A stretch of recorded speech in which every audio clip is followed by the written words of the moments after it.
जयललिता वो नाम है जिसको पहचान की ज़रूरत नहीं है, या फिर अगर हम अम्मा कहें तो इतना ही काफ़ी है। जयललिता को लोगों से इतना प्रेम मिलता था कि दक्षिण भारत में और ख़ासकर तमिलनाडु में वे भगवान की तरह पूजी जाती थी। तमिल फिल्मों की सुपरस्टार जयललिता राजनीति में भी सुपरहिट रही थी।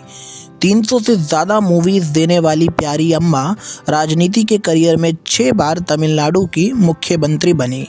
आज के दिन ही 2016 में चेन्नई के एक अस्पताल में उनका निधन हो गया था।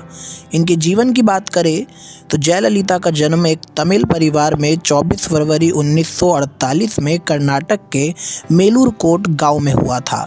मैसूर में संध्या और जयरामन दंपति के ब्राह्मण परिवार में जन्मी जयललिता की शिक्षा चर्च पार्क कॉन्वेंट स्कूल में हुई थी।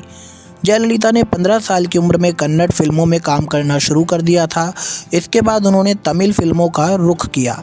दिलचस्प बात यह है कि जयललिता उस दौर की पहली ऐसी अभिनेत्री थी जिन्होंने स्कर्ट पहनकर अदाकारी की थी, जिसे उस दौर में बड़ी बात माना जाता था। उस ज़माने के सबसे लोकप्रिय अभिनेता एमजी रामचंद्रन के साथ उनकी जोड़ी बहुत ही मशहूर हुई थी।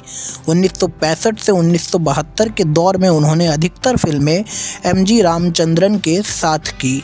फिल्मी कामयाबी के दौर में उन्होंने 300 से ज़्यादा तमिल, तेलुगु, कन्नड़ और हिंदी फिल्मों में भी काम किया।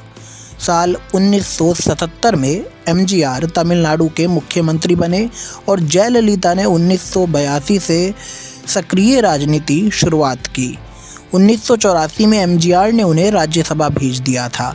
एमजीआर के सहयोग से जयललिता ने राजनीति में भी जल्दी कामयाबी हासिल कर ली थी। जयललिता दक्षिण में अम्मा के नाम से लोकप्रिय हुई। उन्होंने अपने 5 साल के कार्यकाल में जनता को लुभाने वाले खूब काम किए। जयललिता ने अम्मा कैंटीन की शुरुआत की, जहां बेहद कम दाम पर भोजन मुहैया कराया जाता था। इतना ही नहीं, जयललिता ने अपने शासन के दौरान जनता के लिए अम्मा नाम से एक नया ब्रांड ही शुरू कर दिया था।